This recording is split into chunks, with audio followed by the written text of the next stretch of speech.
Thank you so much for the kind introduction.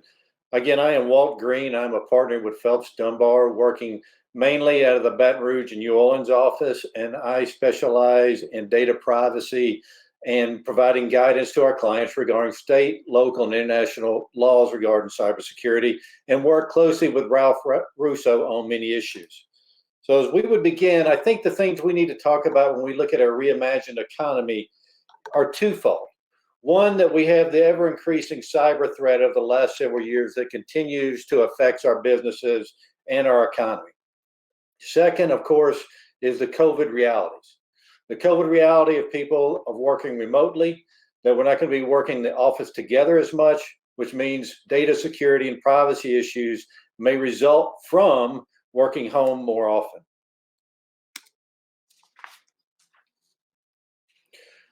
When we look at this slide, this is the global attack spot, and this is a very good picture of a worldwide attack on Microsoft just a couple of years ago.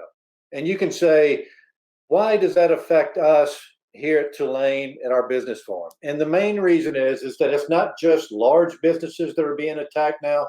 There's an ever-increasing number of smaller businesses that are being attacked by several different ways, either through insider threats or even host nation attacks on smaller businesses.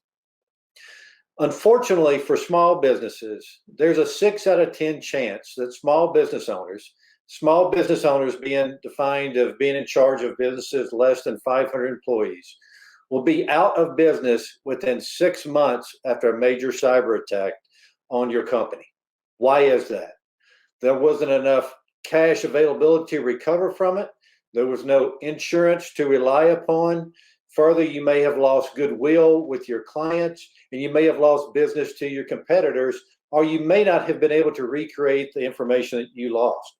So that is certainly one thing we have to be guarding against as we go into our next reimagined economy. The second part that I've already mentioned is the useful statistics on the remote worker. Remote workers that we know are certainly have enjoyed many aspects of remote working, which includes less commuting. It's hard to argue for someone to get up, be at the office at 8:30 and look at the same computer screen that they could have looked at 6:30 in the morning, getting right out of the bed. And people enjoy the freedom. As you can see, video calls are up 50%. I think that number is drastically low. Just with our clients, I know we're probably up 200% since COVID's taken place, which has created some issues regarding connectability and security in our new horizons and economy. So travel is down, but the good part about this, if you use a good secure network, you can actually keep in contact, as many of us know, even more frequently with your clients and your customers than you ever did before. We know that during COVID, around 70% of the people are able to work at least part-time, even though they're full-time workers, from their home. This is something that many people are not going to look to get away with when we come back after COVID is over. It's so important that almost 25% of people surveyed said they would take a 10% pay cut just to be able to work at home permanently. Also, there is a cost savings to companies. Considering that only 25% of the companies are paying for remote working for people at their house. That means there's less office space needed. They're not paying for the same supplies they normally would. They're not necessarily paying for additional laptops, but certainly assisting with secure networks is front and center. 81% of the employees think that their company is going to continue some type of remote working after COVID is ended. It's certainly whether employers would say the same thing, but it's important to note that employees believe it. And just as important, 60% of respondents said that they would likely choose an employer who offered remote working over one who did not. So we have to be able to be ready to change, adapt, to make sure that we recruit the best people while remaining active in our own offices to remain interchangeably and interoperably to exchange ideas and go forward. There's several top causes of data breaches when we look at not just remote working, but in generally overall. The top causes of data breaches are certainly criminals at 52%, 23% is just human error, and 25% is computer glitch. But all of these are just as important as one another because they can all cause significant loss of our data as well as our competitive advantage. When we look at malicious attacks, those can be from an insider attack, someone that's within your company, someone who may have just left your company. For instance, a paper mill in St. Francisville 2 years ago was taken over in their processes by an IT manager who had just left the company and caused over $1 million of damage in just one day.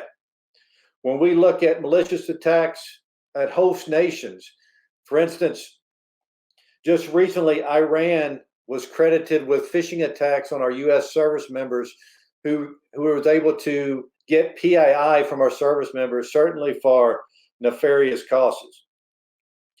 Human error, just as important. This caused, for instance, the Equifax data breach, where in fact there was a patch that was publicized by the federal government that needed to be put into Equifax and other companies' software. Not only was Equifax aware of this government notice, they actually sent out an email within their corporation talking about the patch that needed to be replaced. Unfortunately, no one in IT or anyone else did anything about it. The patch was left, the system vulnerable, and the attack was completed. Lastly, when we look at system glitch, one good example of that is what we call the Twitter bug. That is when Twitter, with about 30 million users, usernames and passwords were actually put on an internal log, which could have been found out by most anyone who was looking to steal information from Twitter. Twitter had no idea how long that information had been out there, and in fact informed every Twitter user they needed to change their passwords. And this was simply because of a glitch that caused them to be exposed. The 280 days to identify and contain a breach, that number of the last 4 years has dropped a small amount, but not a great amount. And what that means is when we look at malicious attacks, that's about a 9-month time frame that people who want to be bad actors are already on your system. What are they doing for 9 months? They're getting ready to lay the trap. They're getting ready to either do malware, steal your PII, steal your PHI, or steal your secrets. One thing that's important to note about this is that we can't just rely on building a moat around our system and think that we're safe coming into our new economy, but we have to put money and assets toward mitigation and detection as well as prevention.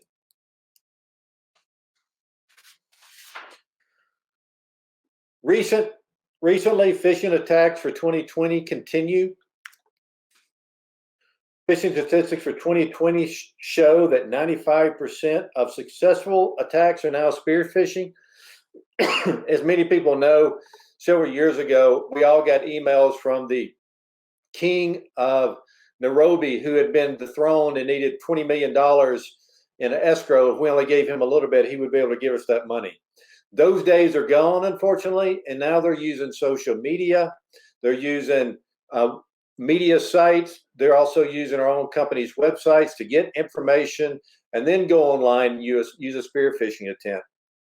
For instance, one industry that's been hit a lot lately are the title companies and real estate closings, where someone who purports to be from the title company or the real estate company directs the person buying the house to send the money to another bank with a routing number with last minute instructions. And unfortunately, they'll use the name of the realtor, the type of company, or may be able to use anything off social media to personalize that. Unfortunately, that continues. And many times, unless you can actually get to the banks within 48 hours, many of those funds will disappear. We know that a very small amount of employees report phishing. Unfortunately, for my IT person, I report all the phishing attempts that I get. I usually get probably about 4 a month. I think it's good to report it. It gives a good sense of hygiene and keeps people on alert. We know that the loss is about $1.5 million now. Many people are moving money. They will actually move money overseas from accounts receivable, supposedly by the president of the company, when it is no longer. One easy way we do this within our firm, what we've instituted, is any funds dispensed over a very low amount, say, for example, $500, has to be physically approved by either two partners, or it has to be done by telephone with at least two partners, which prevents anyone from using any phishing emails to pass money. Many of the cybersecurity consultants that we deal with on a daily basis tell us that they can almost guarantee that they can get someone within the company to accept a phishing link to log onto that and download malware on their computer. It just takes time. They just have to research the social networking and say, hey, Sarah, I see that we were on that fishing trip last week. Just want to make sure you got the picture. And then they download it, for instance. So they're getting more sophisticated. And the more they do that, the more that we have to be ready to change, especially when we're not operating in the same office anymore. The next one is ransomware and malware. Many of us have been affected by this. It is the hottest thing in cybercrime. There is about a $75 billion loss, and that is increasing on an annual basis. Each attack is costing a company about $133,000, regardless of the size. And many people were running virus protection and endpoint protection when these links were downloaded and infiltrated the networks. This is a 109% increase in 24 months. I think the next numbers are going to even go higher. This number is ever increasing. Why is it? It's because it's profitable. Many companies who are subject to malware lose control of their company and their databases for about 7 days, 1/3. That's an astonishing number if you can just think about how you would operate with your clients, with your customers, and with your coworkers for 7 days if you had no control. It's becoming increasingly sophisticated attacks. Recently, we've seen that encryption, the bad persons would take all your files and would have one key to unlock all your files. So once you either decide to pay that information or the FBI helped you break that key, you could then, in fact, unlock your system with one key. Now, of course, since that has been thwarted by the bad guys, they're actually using encrypted keys for every file. So if you download 100,000 files, there may be 100,000 keys. But there is a way to protect yourself, right? The way is to have backups that are not connected to your main computer system, and you can encrypt your data. If they take encrypted data, it's no good anymore. If they, in fact, take backup data that you already have on another system, you can get back up and running after doing some hygiene on that information.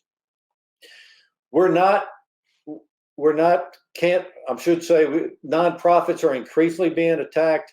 We've had 3 nonprofits probably in the last 2 months. They will treat you just the same as you're a for-profit company. If you do not pay the ransom, they will not provide the information. And unfortunately, many times nonprofits who have less disposable income to put toward money such as this sometimes are more vulnerable. And of course, we know that 74% or most of us have been compromised by some malware. And again, that's easily associated with just downloading links. We have to consider the cost associated with data breaches when we try to do our budget and our economy coming out of this next phase. These costs that you see here on the left-hand side are not going down. They continue to increase. You can certainly see the reasons why, all the different pieces and parts. The $3.6 million average cost of a data breach is going up for several years. This is the average cost of a data breach from a medium-sized publicly traded company. That does not include the 5% in share price stock drop that on the average happens. So that can be millions more just in a day from the stock price once it's understood that you've been subject to a cyber attack. If you're a Target, if you're an Equifax, if you're a Starwoods, that cost, including the stock price, can soar to approximately $400 million.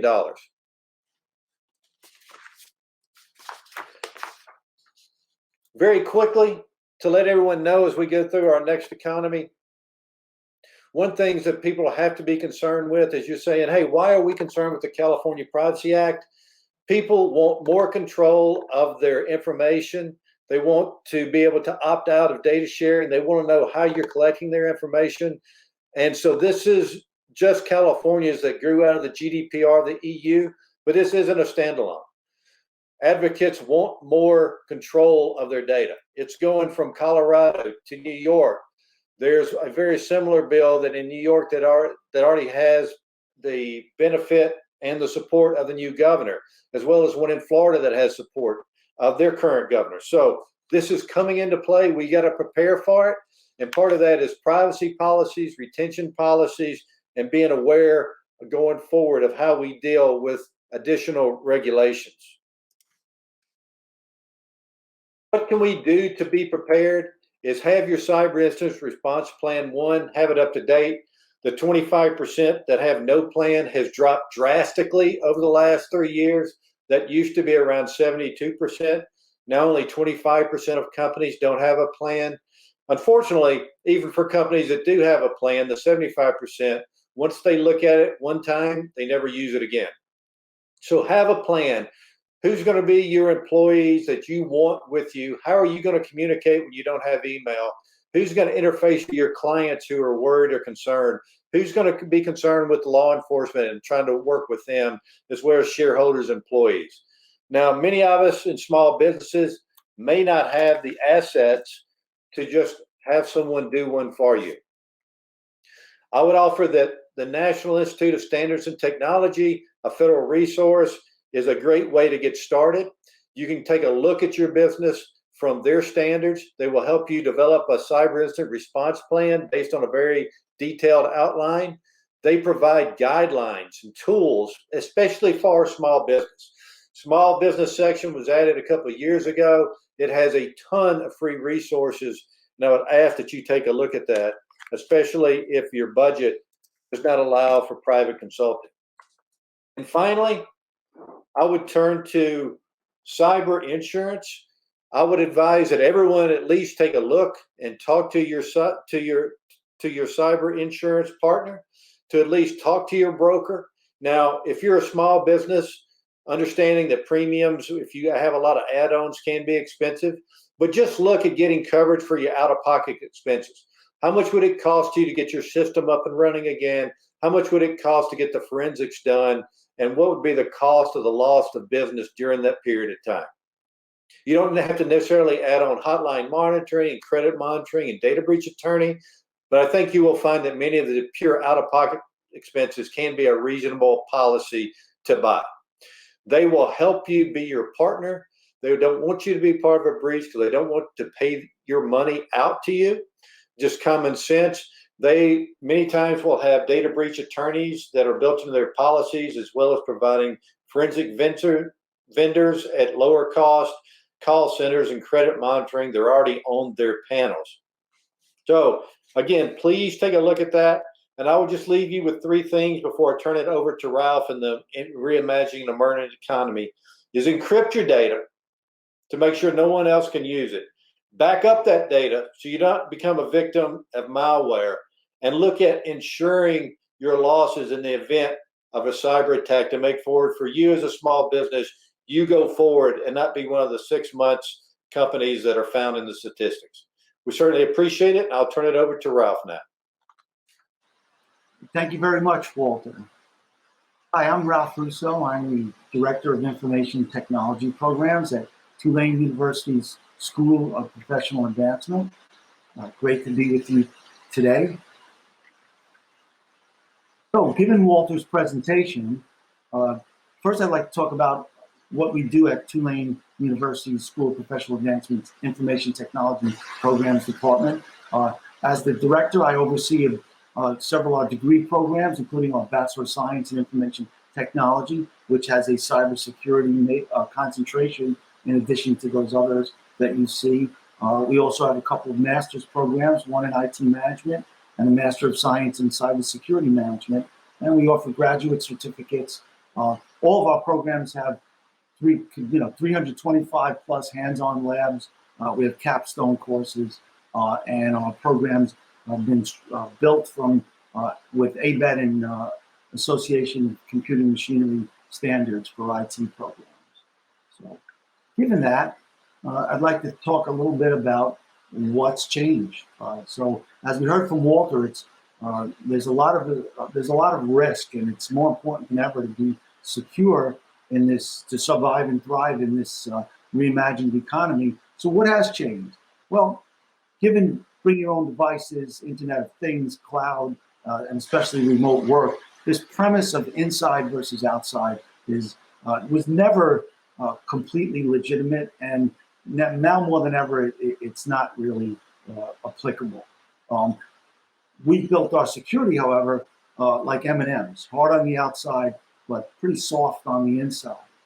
So what needs to change, and could this be an opportunity? Well, we need to reimagine security, given Walt's presentation, the approach from continuing to use traditional security concepts, and we're going to go into that in a minute, but we need something more as the nature of the threat has grown and as it becomes more important than ever for us to remain secure. So given that, I'd like to talk about the common basic best practice security concepts as they exist, which include deception, like honeypots, and separation and segregation, which are traditionally segregating from the internet through a firewall at the gateway, or internal separation and segregation. Commonality and diversity speak to the systems and applications that you own. Diversity, of course, gives you more protection against a successful attack, or helps you survive a successful attack, while being much more harder and more expensive to maintain. Commonality would be easy to maintain. And defense in depth and layered security, as we know, no layer is 100%. You've got a plan to fail. And then we've got discretion, like access and privileges on networks. And then collection, correlation, awareness, and response, basically gathering intelligence from your security operations, correlating those, becoming aware of the threat, and then responding to it. A lot of this is to say, in maintaining your security posture, does your data entry employee need network access to the payroll? Probably not. So we're going to talk a little bit about separation, segregation, and some of these other concepts. So is this were these new cybersecurity concepts? Absolutely not. As you can see, the idea of security from a layered or defense in depth type perspective has been around a long time, thousands of years, as applied to physical security. And of course, these relate directly to the way we secure our systems and our networks and our infrastructure right now. So starting with, for example, a castle moat being seen as a gateway or perimeter firewall, or strong walls of the castle relating to encryption, or guards at the front gate checking identity, Active Directory, and dual-factor authentication, and hardening other entrances and egress from the castle through could be seen as hardening integrations in and out of your network and in and out of your systems, and logging those.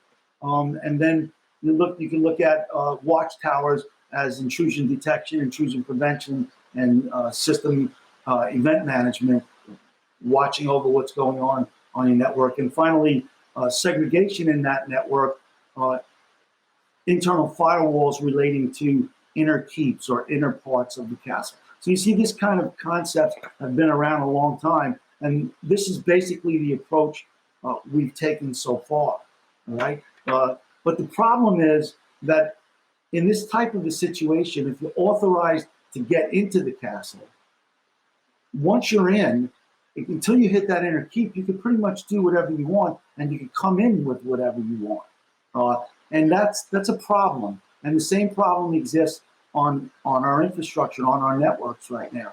So given that, segmentation and segregation is not granular enough given the threat. We need to move to embed and enforce security at the resource, transactional, and granular level as opposed to the perimeter or from inheriting trust or security based on who you are. So the recommendation here is to consider adopting during this time, considering adopting a zero trust model and embedding DevSecOps in your security approach. So let's take a look at the zero trust model first. And got some language up there from NIST, but basically the current way we do things is static and inherent and implicit trust. So if you're the CEO and you log in your network, you probably can access almost anything, right? And you could be logging in from a computer that perhaps has a virus on it, has been compromised. You're the CEO and you log on and you get around. That's kind of what we need to move away from. Zero trust architecture is just what it says. It provides zero trust. Every time you want to use any kind of resource in your network or on your infrastructure, it's not just enough that you've been granted access when you logged in. You want to use data, apps, and infrastructure. Each time you use one, you're going to have to be validated that you need access to that, and also that you're doing so from a device or a trusted session. So the zero trust is making security much more granular. Why do you need access to the resource? What are you bringing with you? No inherited permissions. These are the things and so before a session to an enterprise resource is established, these things will be checked. And so that's really the basis. So it takes that kind of castle model and it says, just because you're the prince doesn't mean you can walk into the king's chamber with a sword. And it doesn't mean that you can come to all parts of the castle because you're the prince. Why do you need to be in the weapons room or in the gold room or something? So the same approach would be to network security, which would be just who you are is no longer enough. So in looking at that, you can take a look at the zero trust model in action. Microsoft has provided this wonderful graphic, which basically shows going forward, you'll have to confirm your identity, not just with a username and a password, probably using some kind of multi-factor authentication so that the session risk can be established and granted access or not. In addition, the devices and endpoints you're coming in from, what is the risk state on those? Again, you could be an authorized user using a system that is compromised. It might be running a Windows 95 operating system, which hasn't had a security update in 15 years. We don't know. So just being able to log on is just not enough. And as you can see in this graphic, as people come in, who they are established, what device or what system they're coming in from is cleared, and decisions will be made before they use any data, any apps, any infrastructure. In particular, each one of them is, do they meet the policy to access those? And if they don't, obviously, they would be rejected, and if they do, they get access. In this way, threat intelligence can be gained and analyzed, and then that could turn into better automated security, and it could also feed into a better security policy. So this is the next step, and again, this could be difficult to implement in terms of cost and in terms of complexity. But as you heard from Walt, there's a lot riding on the best security posture in play for your business. And so this is the next thing. Additionally, I think folks should look at DevSecOps. And DevSecOps, short for Development, Security, and Operation, embeds and integrates security at every phase of the operation, not just software development, but all operational efforts. Security is embedded as opposed to something stapled on at the end or tacked on security is embedded, which means your cybersecurity folks are working with your operational folks to ensure that security is considered at each stage of the delivery. Again, whether it's an application being developed or a camera system being stood up, security straight through down the line, as opposed to trying to secure things once they've been established, built, and are in use, which becomes a much less effective way of doing these things. So going forward, in addition to traditional user authentication, look for increasing system device requirement vetting. For example, is the laptop you're using to log on from home, does it have the latest version of the operating system? Is it getting its updates? Is it running antivirus?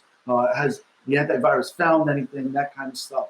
Also look for more security automation, more but easier authentication. As we ask folks to do a greater level of authentication, the technology needs to and is rising to the occasion through authenticator apps on the phone and auto scrape authentication through coming in through SMS messages, so on and so forth, to make it easier for the user to comply with a more robust and granular approach to security. And you're going to find as your business engages with insurance companies, for example, on cybersecurity insurance, that this kind of due diligence is going to be required before this kind of risk and risk readiness awareness is going to be required from your company before you get a policy. So this is where things are going.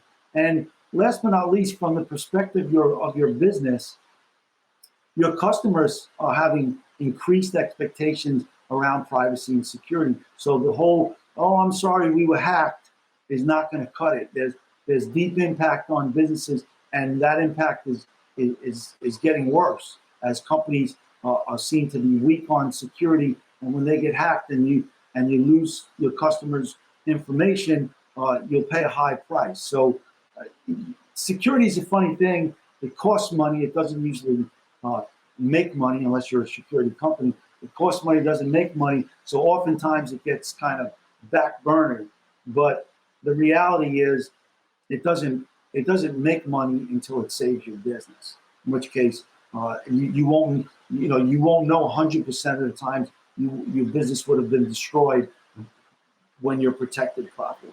So your business success may very well depend on getting your security posture right. And so to move from this kind of existing past way of looking at security inside versus outside, and to make that better with the more granular approach. So I hope you found this valuable, and I want to thank you for your time. Walt and I will be here to answer questions.